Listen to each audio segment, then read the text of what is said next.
Hi friends, இன்றைக்கி நம்ம வீட்டில் சண்டே ஸ்பெஷல் என்னென்னா மட்டன் குழம்பு வறுவல். இதுக்கு 1/2 கிலோ மட்டன் எடுத்து சுடுதண்ணியில் கொஞ்சமாக மஞ்சள் தூள் கல்லுப்பு போட்டு இதை நல்லா கழுவி எடுத்துக்கலாம். இதோட நான் இந்த ஆட்டில் சுவரொட்டின்னு சொல்லுவாங்க, அதுவும் சேர்த்து எடுத்திருக்கேன். இந்த சுவரொட்டி பார்த்திங்கன்னா ரத்தம் ஊறாதவங்களுக்கு ரத்தம் ஊறும், ஹீமோக்ளோபின் அளவு அதிகரிக்கும். இதை நீங்கள் தனியாக கூட எடுத்து வறுத்து கொடுக்கலாம், இந்த மாதிரி சாப்பிடலாம். இது பாருங்கள், இதில் குட்டியாக இருக்குது. இந்த சோரொட்டின்றது இன்னும் கொஞ்சம் பெருசாகவும் இருக்கும். இப்போ இதோடு சேர்த்து தான் நம்ம குழம்பு செய்ய போகிறோம். இப்போ இதெல்லாம் கழுவி எடுத்து வச்சுக்கலாம். ஒரு வடிகட்டியில் எடுத்து வச்சுட்டு ஸ்டவ் ஆன் பண்ணி ஒரு வடை சட்டி வச்சு 2 ஸ்பூன் எண்ணெய் ஊற்றி,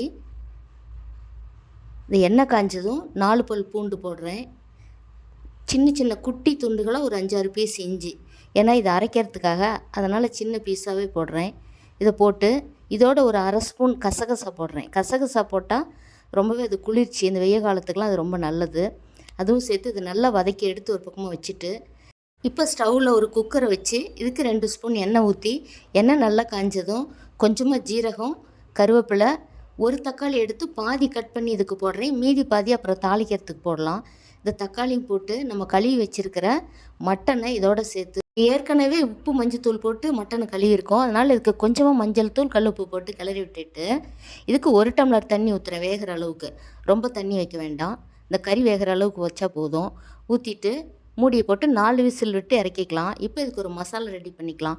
இதுக்கு 1 கப் தேங்காய் துருவல், 1/2 மூடி அது போட்டு, சின்ன வெங்காயம் ஒரு 10 போட்டு, நம்ம வதக்கி வச்சுருக்கிற பூண்டு, கசகசா, இஞ்சி அதையும் அதோடு போட்டு அதை நல்லா அரைச்சி எடுத்துக்கலாம். அரைச்சி எடுத்துட்டு இப்போ இந்த குக்கர் மூடியை திறந்து பார்க்கலாம். இப்போ நல்லா சூப்பராக கறி வெந்து வந்திருக்கு. இந்த அரைச்ச மசாலாவை இதோடு போட்டு இதுக்கு தேவையான அளவு நம்ம தண்ணி வச்சுக்கலாம். ரொம்ப அதிகம் தண்ணி வேண்டாம். குழம்பு ஓரளவுக்கு கரெக்டாக இருந்தால் தான் குழம்பு நமக்கு ரொம்ப நல்லா டேஸ்ட்டாக கிடைக்கும். இப்போ கலந்து வச்சுக்கிட்டு 2 ஸ்பூன் கொத்தமல்லி தூள், 2 ஸ்பூன் மட்டன் மசாலா நான் போடுறேன். கொஞ்சமாக சில்லி பவுடர் காரத்துக்காக, நீங்கள் வேண்டான்னா அது போட வேண்டாம். போட்டுட்டு இப்போ இந்த குழம்பு நம்ம தண்ணி கலந்து வச்சதுனால குழம்புக்கு கொஞ்சம் தேவையான அளவு உப்பு போட்டுக்கலாம். போட்டு குக்கர் மூடியை போட்டு விசில் போட்டு 1 விசில் மட்டும் விட்டுக்கலாம், ஏன்னா கறி நமக்கு ஏற்கனவே வெந்திருக்கு.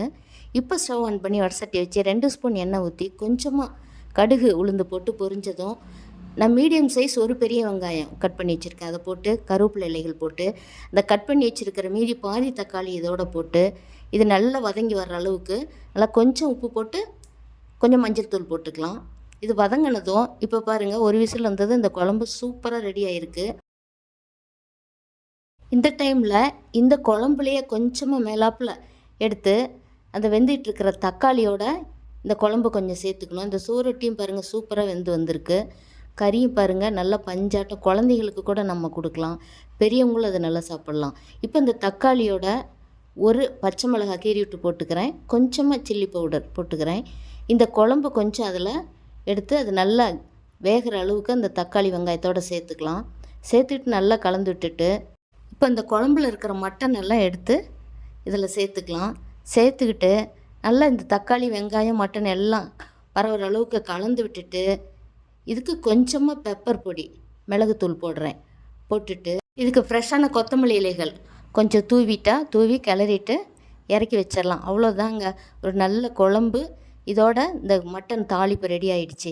இந்த மாதிரி நீங்களும் செஞ்சு சாப்பிட்டு பாருங்கள். இதுக்கு நம்ம காரத்துக்காக அதிகமாக எதுவும் சேர்த்துல, மட்டன் மசாலா, கொஞ்சம் சில்லி பவுடர் சேர்த்துருக்கோம், ஒரே ஒரு சின்ன பச்சை மிளகாய் தான் சேர்த்துருக்கோம். இது எல்லாருமே சாப்பிடக்கூடியது தான். காரமும் கம்மியாக இருக்குன்றத விட ரொம்ப டேஸ்ட்டாக இருக்கும். இதே போல் நீங்களும் செஞ்சு சாப்பிட்டு பாருங்கள். சாப்பிட்டு பார்த்துட்டு உங்களோட கருத்துக்களை கமெண்ட் பாக்ஸில் சொல்லுங்கள்.